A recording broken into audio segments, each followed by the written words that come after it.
Hi YouTube, this is Melbourne Zero. A quick video on two Russian 9130 Mosin Nagants.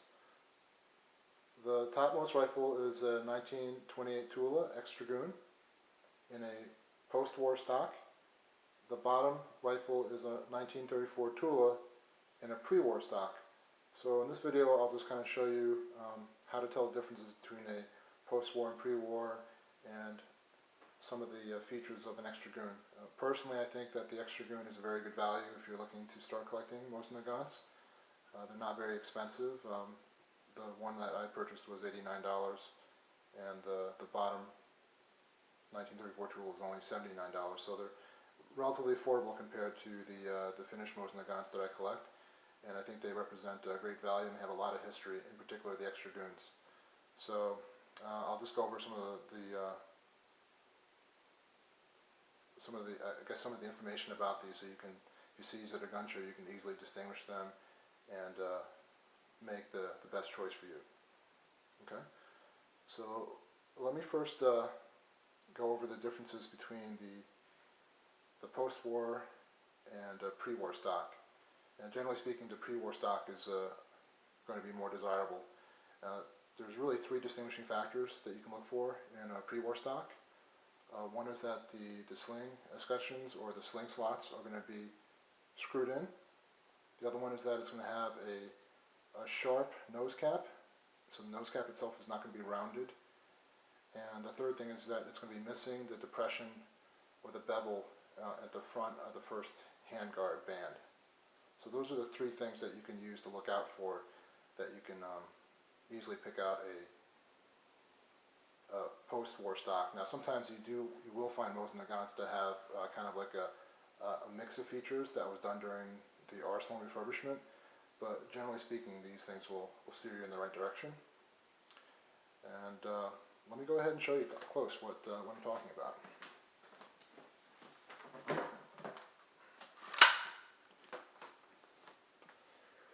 So you can see here, hopefully, that these are screwed in versus the pressed in ones on a post-war stock or even a wartime stock. You can see the nose cap itself has a sharp bevel to it. It's not rounded at all. And you can see that in front of the handguard there's no bevel at all. There's no finger groove. Okay? Let me just go ahead and grab the post-war to show you the differences so you can contrast the two.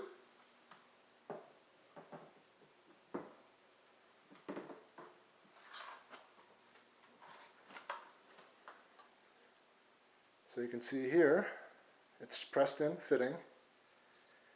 You can see here, it's rounded, it's beveled basically. And you can see here, there's a finger groove, it's beveled. So those are the three characteristics that you can look for. Alright. One thing I do want to show you as well, how to distinguish a Ex-Dragoon from a standard hex receiver, Mosin Nagant. Typically it's the date of the date.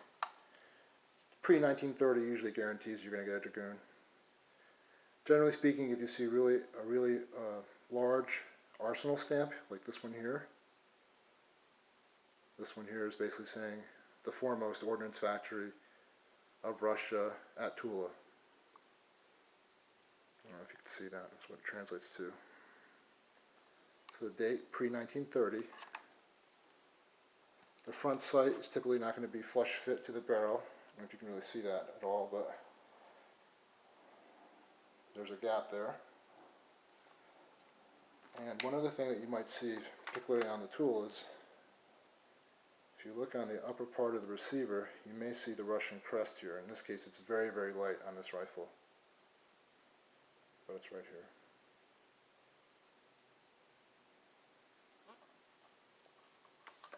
So in general, if I had a preference, well, I do have a preference, that is for Ex-Dragoons. I think those, given the difference in price, think they represent a much better value. Let me go ahead and give you a close-up of both rifles. This is the Ex-Dragoon, which I paid $89 for.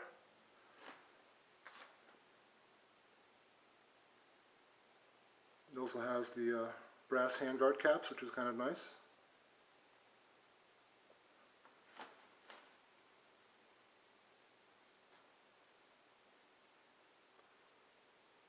And here is the 1934 Tula Hex receiver in the pre-war stock.